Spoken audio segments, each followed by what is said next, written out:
بات یہاں سے شروع اس طرح ہم کرنا چاہیں گے، 3 باتیں عرض کروں گا، ہر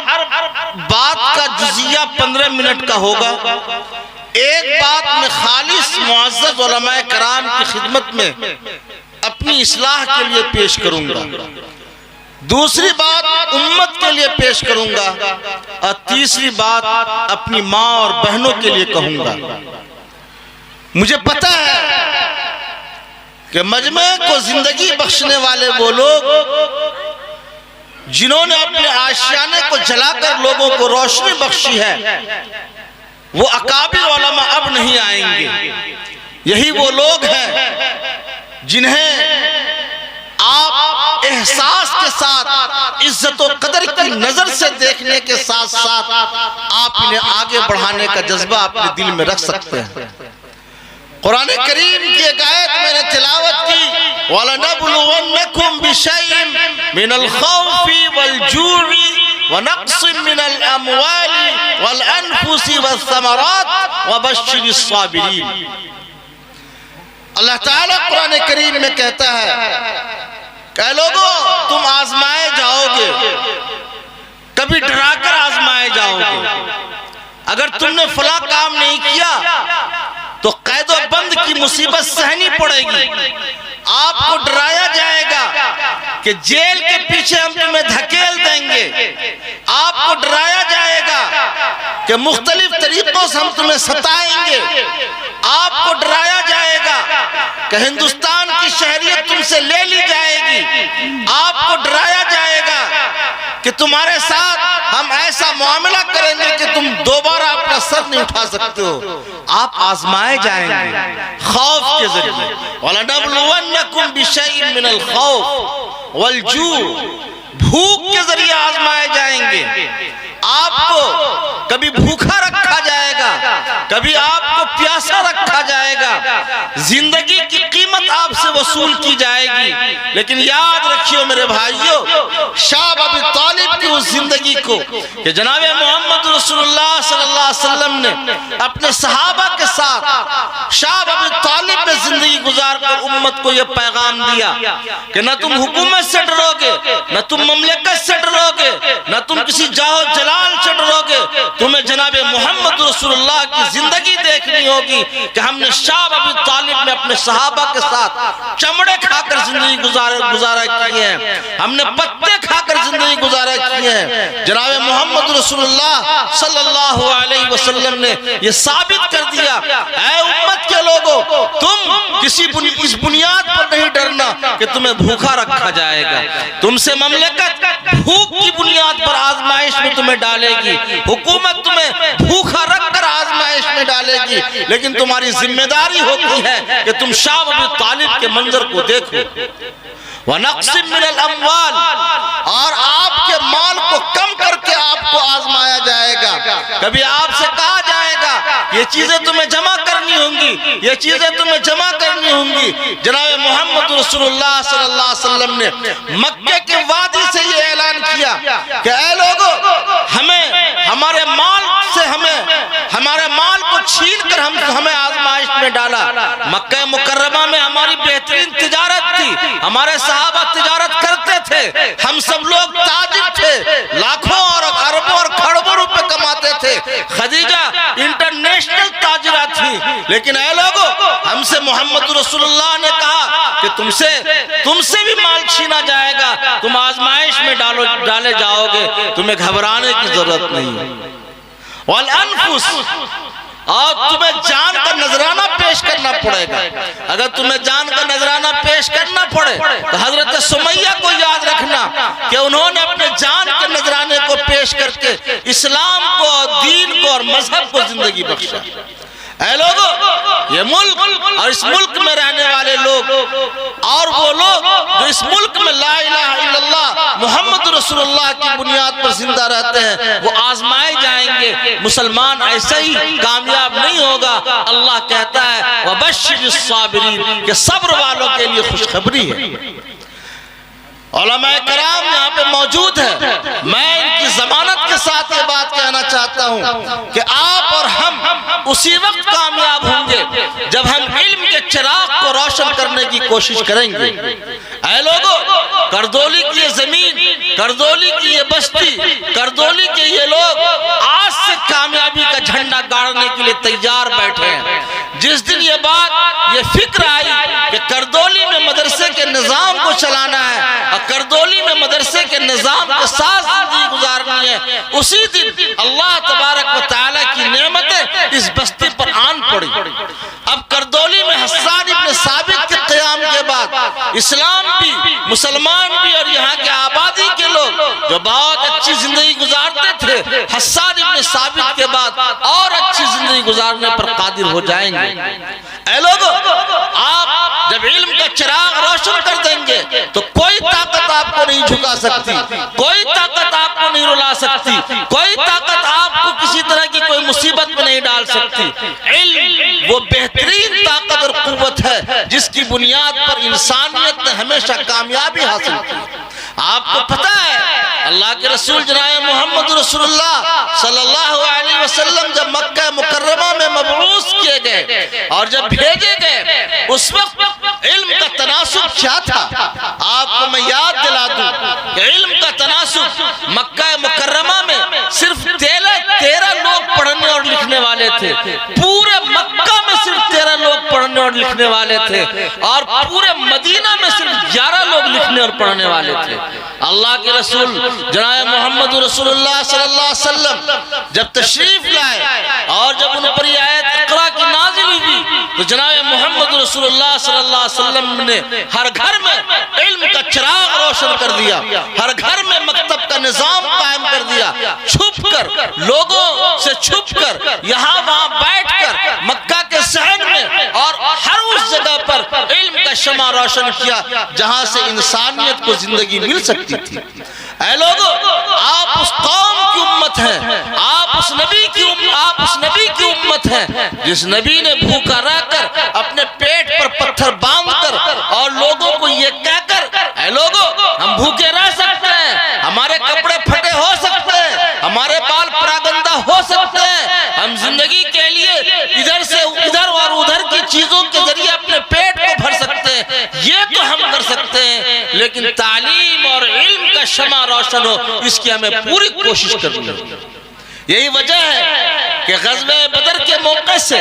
رسول اللہ صلی اللہ علیہ وسلم کے پاس جو قیدی آئے تھے، ان قیدیوں کی جو تعداد تھی ان میں وہ لوگ تھے جنہوں نے فدیہ دے کر اپنے آپ کو آزاد کرایا، لیکن وہ لوگ جن کے پاس فدیہ دینے کے لیے پیسے نہیں تھے، جناب محمد رسول اللہ صلی اللہ علیہ وسلم نے فرمایا آپ کا فدیہ یہ ہے کہ مدینے کے اتنے بچوں کو آپ پڑھا دیجئے اور پڑھا دینے کے بعد آپ آزاد ہو جائیں گے۔ اس وقت رسول اللہ صلی اللہ علیہ وسلم کے پاس رہنے کے گھر نہیں تھے، اس وقت رسول اللہ صلی اللہ علیہ وسلم کے صحابہ کے پاس پہننے کے لیے کپڑے نہیں تھے، اس وقت رسول اللہ صلی اللہ علیہ وسلم کے گھر میں چراغ جلانے کے لیے تیل نہیں تھا، لیکن اس کے باوجود جناب محمد رسول اللہ صلی اللہ علیہ وسلم نے اس بات کا مطالبہ نہیں کیا کہ آپ پیسہ دیں گے تبھی چھوٹ کر جائیں گے، بلکہ آپ نے فرمایا کہ مدینے کے بچوں کو آپ پڑھا دیجئے، یہ آپ کے لیے آزادی کی بات ہوگی۔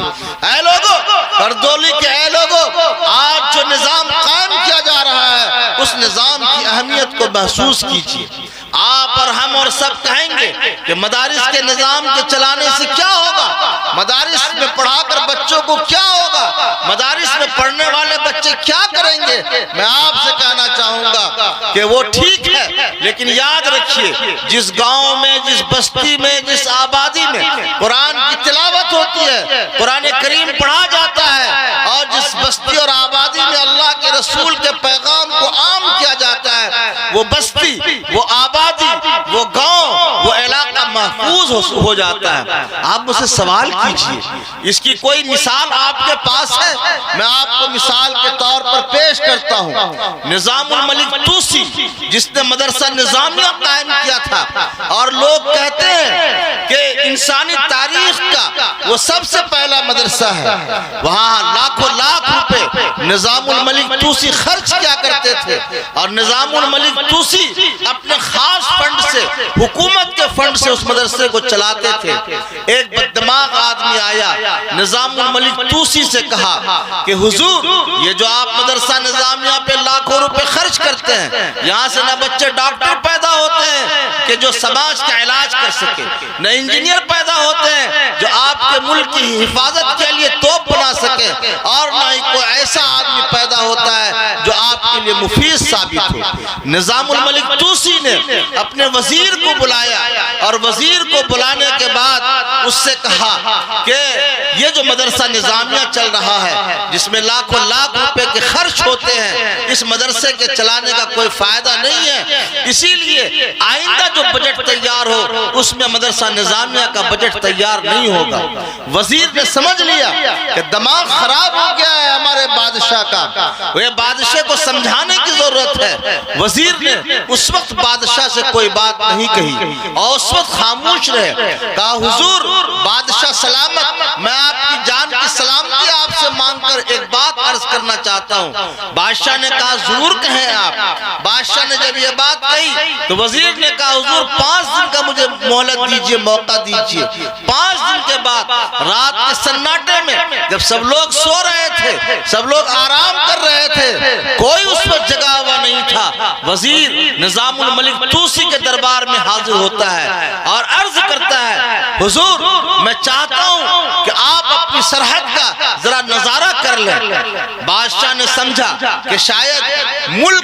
کوئی ملک اس ملک پر حملہ آور ہونے کو ہے، جلدی سے نکلا۔ نظام الملک توسی اپنے لاؤ لشکر کے ساتھ گیا، سرحد کے قریب پہنچا، اور سرحد کے قریب پہنچنے کے بعد اس نے دیکھا کہ یہ جو سرحد کے محافظ ہیں کوئی شراب پی کے سویا ہوا ہے، کوئی کسی کام میں مست اور مگن ہے، سرحد کی حفاظت کی ذمہ داری کسی نے قبول نہیں کر رکھا ہے۔ نظام الملک توسی نے جب اس نظارے کو دیکھا پریشان ہو گیا، اور اس نے وزیر سے کہا آخری سرحد کی حفاظت کیسے ہو سکتی ہے جبکہ سب کے سب لوگ سوئے ہوئے ہیں۔ نظام الملک توسی سے اس وزیر نے کہا حضور پریشان ہونے کی ضرورت نہیں ہے، سرحد کے یہ محافظ نہیں ہے، سرحد کے جو محافظ ہیں اس حفاظت گاہ تک میں آپ کو لے کر جاتا ہوں۔ وزیر نے نظام الملک توسی کا ہاتھ پکڑا اور مدرسہ نظامیہ لے کر گئے۔ 3 ساڑھے 3 بجے کا وقت جو مدرسوں کا ہوتا ہے، خیروا کے اساتذہ یہاں موجود ہیں، مولانا سمیع اللہ ندوی موجود ہیں،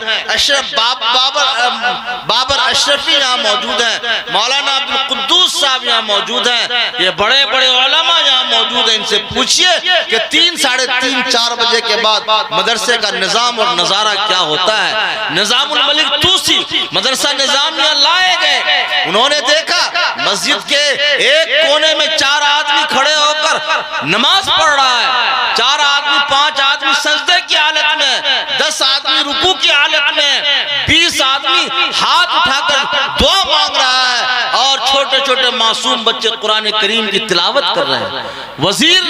سے نظام الملک توسی نے پوچھا یہ کیا ہے؟ کہا کہ حضور عالی جا جس مدرسے کو آپ بند کرنے کے لیے آپ ہم سے کہہ رہے تھے، جو بجٹ کہہ رہے تھے کہ مدرسہ نظامیہ کو نہیں دینا ہے، حضور عالی جا میں آپ سے کہتا ہوں کہ مدرسہ نظامیہ کو بند کر دیا جائے، بجٹ میں اس کا حصہ نہیں رکھا جائے۔ نظام الملک توسی وزیر کے سامنے کہنے لگا نہیں، اگر یہ مدرسہ نہیں ہوگا تو ہمارے سرحد کی حفاظت کرنے والے کون ہوں گے؟ وزیر نے کہا حضور یہ جو لوگ کھڑے اللہ کے دربار میں حاضر ہو کر، اللہ کے سامنے حاضر ہو کر ہاتھ باندھے کھڑے ہیں، یہ جو سجدے کی حالت میں ہیں، یہ جو دعا کی حالت میں ہیں، یہ جو بچے قرآن شریف پڑھ رہے ہیں، یہ سب اپنے رب سے مانگتے ہیں کہ اے اللہ نظام الملک توسی کی مملکت کی حفاظت فرمانا، اے اللہ نظام الملک توسی کی حکومت کی حفاظت فرمانا، اے اللہ نظام الملک توسی کے بال کی حفاظت فرمانا۔ نظام الملک توسی نے کہا ہاں یہی وہ مدرسہ ہے جو ہماری سرحد کا محافظ ہے۔ کردولی کے لوگوں اور جناب بابر اشرفی صاحب یاد رکھیے، خوب یاد رکھیے کہ جب تک اس ملک میں اور پوری دنیا میں مدارس کا نظام چل رہا ہے، اللہ کی قسم کھا کر کہتا ہوں مسلمانوں کا اور ملک میں رہنے والے انسانوں کا کوئی بال بیکا نہیں کر سکتا. اور جس دن ان مدارس پر پابندی عائد کر دی جائے گی، مدارس میں تالے لگا دیے جائیں گے، مدارس کے بچوں کو مدرسوں سے بھگا دیا جائے گا، قرآن کے پڑھنے پر پابندی لگا دی جائے گی، میں کہتا ہوں کہ یہ ملک پھر سے اسپانیہ بن جائے گا اور ملک کی مملکت اور ملک کی حفاظت کرنا بہت مشکل اور ناممکن ہو جائے گا.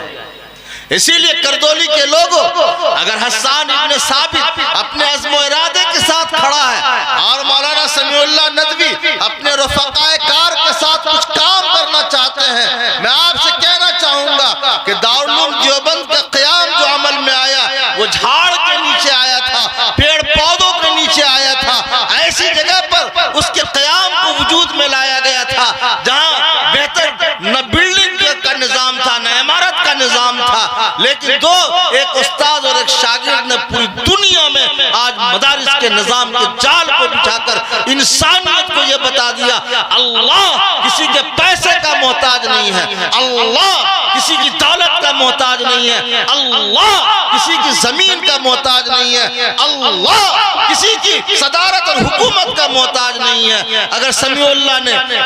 اللہ ندوی نے اپنے رفقاء کار کے ساتھ کردولی کی سرزمین پر مدرسہ کے قائم کرنے کا ارادہ کیا ہے، یقین جانیے یہ مدرسہ ایک دن آج نہیں 2 سال 4 سال نہیں 1 صدی کے بعد ہی صحیح، لیکن یہ مدرسہ ایک بڑے ادارے کی شکل میں اس پورے علاقے کو علم کے ذریعے روشن اور منور کرے گا. آپ سب لوگ کہیے انشاءاللہ. جا نہ آواز نکلو انشاءاللہ بولنے میں، بولو انشاءاللہ. ہاں یہ طالب علم ٹھیک ہے، تو خروام پڑھو ہے الحمدللہ. دوسری بات میں یہ عرض کرنا چاہوں گا کہ آج جتنے مدارس ہیں ان مدارس کے ساتھ علاقے کے تمام مساجد میں مکاتب کا نظام بہت مستحکم طریقے سے ہونا چاہیے. آپ نے اگر حسان ابن ثابت قائم کیے ہیں تو حسان ابن ثابت کے ساتھ یہ جتنے مساجد ہیں ان تمام مساجد میں 2 گھنٹہ صبح کی تعلیم اور 2 گھنٹہ شام کی تعلیم کا انتظام. ہاں ایک دم بالکل مکاتب کے نظام کو قائم کیجیے. نمبر 3، اگر آپ کے پاس پیسے ہیں تو آپ اسلامک اسکول قائم کیجیے. اسلامک اسکول کے قیام سے یہ بات آئے گی. ابھی ایک بات چل رہی تھی ہم لوگوں کے بیچ کہ ہم لوگ یہ نہ رکھیں کہ عربی پڑھائیں گے، ہم یہ کہتے ہیں کہ ہم اردو پڑھائیں گے، اور جب اردو پڑھائیں گے تو نماز بھی سکھائیں گے، وضو کا طریقہ بھی سکھائیں گے، جنازے کا طریقہ بھی سکھائیں گے. ابھی جو نئی تعلیمی پالیسی آ رہی ہے یہ نئی تعلیمی پالیسی مسلمان بچوں کے ایمان کا سودا کرنے کی پوری تیاری ہے. اسی لیے میں کہتا ہوں لوگوں کہ تقریباً 95% بچے اسکولوں میں آتے ہیں، 5% بچے مدرسوں میں جاتے ہیں. مولانا سمیع اللہ ندوی صاحب حوصلہ کریں، آپ ایسے اسلامک اسکول کے قائم کرنے کو کوشش کیجئے جہاں بچے کو دینیات کے نظام سے جوڑنے کی کوشش کیجئے. 3 بات ہو گئی. نئی تعلیمی پالیسی کے حوالے سے اسکول کے قیام کو لازم کیجئے. آخری بات جو میں عورتوں سے عرض کرنا چاہوں گا، میری بہت ساری بہنیں یہاں پہ موجود ہیں، کچھ میلے ٹھیلے بھی موجود ہیں، بہت ساری عورتیں یہاں پہ موجود ہیں. میں عورتوں سے گزارش کرنا چاہتا ہوں کہ اگر آپ چاہتے ہیں کہ آپ کا بچہ عالم بنے، آپ کا بچہ حافظ بنے، آپ کا بچہ مفتی بنے، آپ کا بچہ کلکٹر بنے، آپ کا بچہ ڈاکٹر بنے، آپ کا بچہ انجینئر بنے، آپ کا بچہ پروفیسر بنے، آپ کا بچہ مملکت کا حاکم بنے، ایک چیز سے آپ لوگ پرہیز کر لیجیے.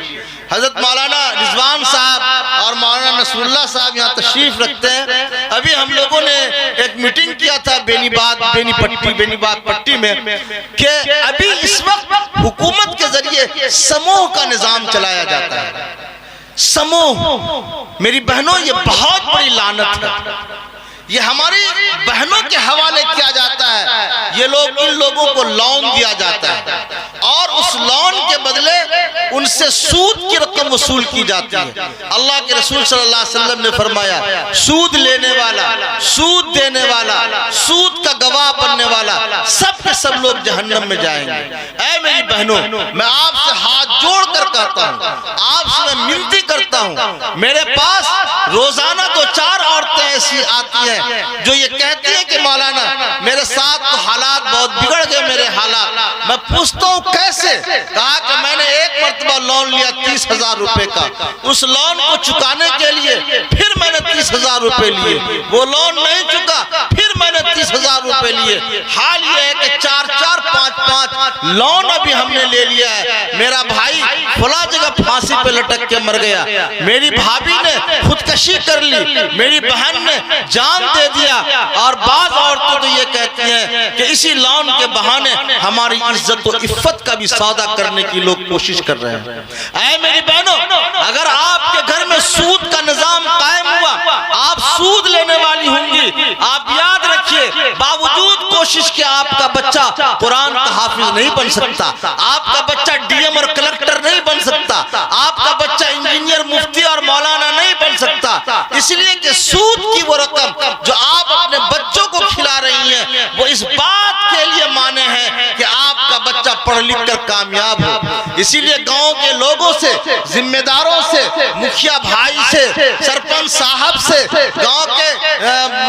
رئیس لوگوں سے، پڑھے لکھے لوگوں سے، علماء برادری سے میں ادب کے ساتھ عرض کرنا چاہوں گا کہ میرے بھائی آپ اپنی ان بہنوں کو سموں کے ذریعے سود لینے کا جو نظام اور رواج عام ہو گیا ہے، کیا مولوی کا گھر، کیا مفتی کا گھر، کیا قاری کا گھر، کیا انجینئر کا گھر، کیا پڑھے لکھے کا گھر، ہر گھر سموں کے اس لعنت میں اور اس لین دین کے معاملے میں آج بہت بڑھ چڑھ کر حصہ لینے والا ہے۔ ایک واقعے کے بعد میں اپنی بات کو یہاں پہ ختم کرنا چاہوں گا۔ حضرت مولانا حلیمی صاحب بہت توجہ سے سنیں گے کہ ایک امام صاحب کی بیوی ہمارے پاس آئی، امام صاحب بھی ہمارے پاس آئے، انہوں نے کہا کہ حضرت ایک گزارش لے کر میں آپ کی خدمت میں آیا ہوں، میں مسجد میں امام ہوں، 2,000 روپے ہمیں تنخواہ دی جاتی ہے، صبح شام بچوں کو پڑھاتے ہیں، 1,000 روپے وہاں سے مل جاتا ہے، 3,000 سے 4,000 روپے ہماری یافت ہے، ہم پا سکتے ہیں۔ میں تو امام آدمی ہوں، مجھے